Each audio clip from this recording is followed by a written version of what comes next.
처방전이라 그러면 제가 또 눈이 번쩍 뜨이고 귀가 펄럭이는데 그렇죠.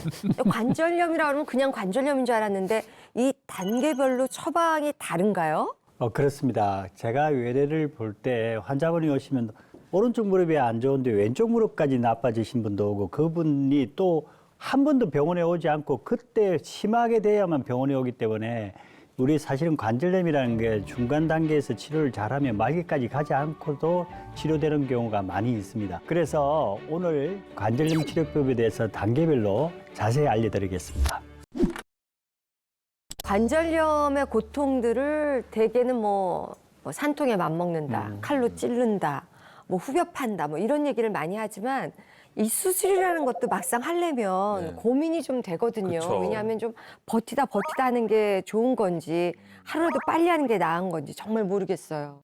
네, 그래서 지금 옆에 관절염 단계별 처방전이 준비가 돼 있습니다. 관절염이 1기부터 4기까지 있는데 이 1기와 4기를 나누는 기준은 연골의 손상도인데 연골이 손상하게 되면 역시 염증과 통증이 생기겠죠. 그 통증의 또 양상이 그 연골의 손상에 따라서 또 변화가 오는 거고 그에 따라 치료 방법이 달라지면서 1기에 4기에 따른 치료 방법이 다 다르게 되겠습니다.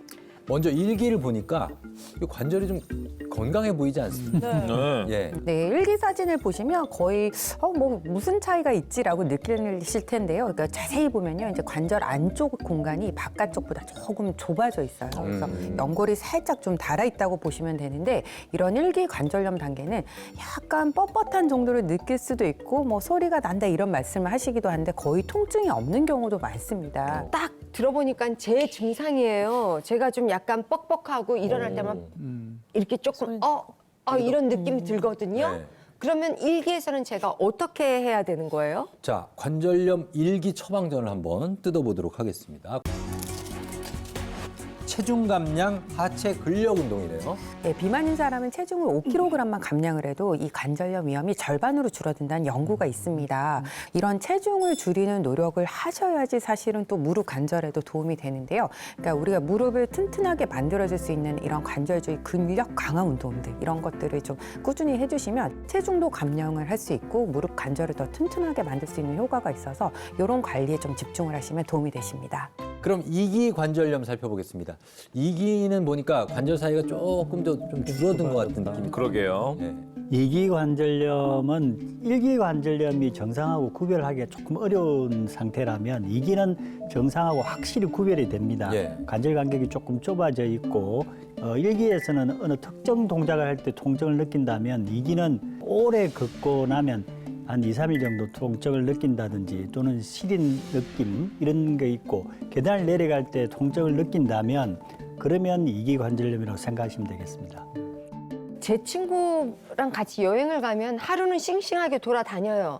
그 다음 날부터는 계속 난 사우나 좀 갔다 오고 있을게 이러면서 뭐 그냥 안에서 청소 좀 하고 있을게 다녀와. 네. 이런 게 바로 제 친구가 이긴 것 같거든요. 그럼 이기 때는 또 우리가 무엇을 어떻게 해야 될까요? 자, 2기 처방전 한번 가보도록 하겠습니다. 자, 2기 때는 소염 진통제, 온찜질, 하체 근력 운동. 사우나 가야겠네. 딱인데. 옴찜질 옴찜질 효 맞네. 괜히 가시는 게 아니네. 그러네. 예.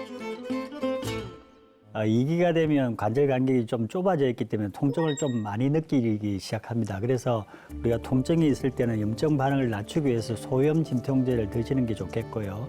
그리고 한 5분 내지 10분 정도 따뜻한 온찜질을 할 수가 있습니다. 그런 치료법, 일종의 집에서 할 수 있는 치료법을 하시는 게 도움이 되겠습니다. 자, 그다음에 3기 관절염 한번 살펴볼까요? 자, 이 3기는요, 진짜 아픕니다. 아이고, 소리가 날 정도. 붙었어 벌써. 예. 여기 보시면요, 그 뼈 사이가 한 절반 이하로 줄어들었죠. 예. 그다음 골극이라고 그래요. 비정상적인 뼈가 또 자라나서 압박을 합니다. 그리고 이때는요, 진짜 약도 안 통해요. 이제 병원 가야겠다. 아이고. 참다 병원 가는 시기. 이가 됐어요. 보통 우리가 또 관절염 그러면 움직이거나 이렇게 아프잖아요. 근데 이때는 어떠냐면 가만히 누워 있어도 바늘로 콕콕콕 찌르는 그 느낌. 아, 아주 힘든 시기가 바로 3기입니다. 근데 이게 사실 누워 있을 때도 그렇게 아플 정도면 일상생활하는데 조금 많이 힘들 것 같은데요. 그렇죠. 자, 그러면 3기 관절염 처방전이 뭔지 한번 확인해 보겠습니다. 제이슨 씨 한번. 연골 봉합술, 연골 재생술, 휜다리 교정입니다. 자, 이제는 수술이 들어가는 차례네요. 사실은 2기까지는 수술적 요법을 거의 하지 않습니다만 3기가 되면 일상생활에 제한을 주는 그런 통증이 오기 때문에 수술적 요법을 같이 병행하는 경우가 자주 있습니다. 이 수술이라고 하면 인공관절 수술을 얘기하시는 건가요? 인공관절 수술이 3기는 하는 경우가 아주 드물고 기본적으로 2가지 수술을 할 수가 있는데 하나는 관절 내싱을 통해서 바늘상 연골판이 찢어졌을 때 봉합을 하는 경우가 있는데 화면에 보시면 이 이제 실이 들어가 있죠. 이 실로서 꾸맨다든지 필요에 따라서는 연골 재생술 줄기세포 같은 것을 붙여서 재생을 하는 그런 방법도 있고요. 관절 간격이 반쯤 줄어들기 때문에 다리가 이렇게 O자형으로 휘는 경우에는 점점 통증이 가속화되기 때문에 이럴 때는 오다리 교정술 또는 변형 교정술이라는 그런 수술적 요법도 같이 하는 경우가 있습니다.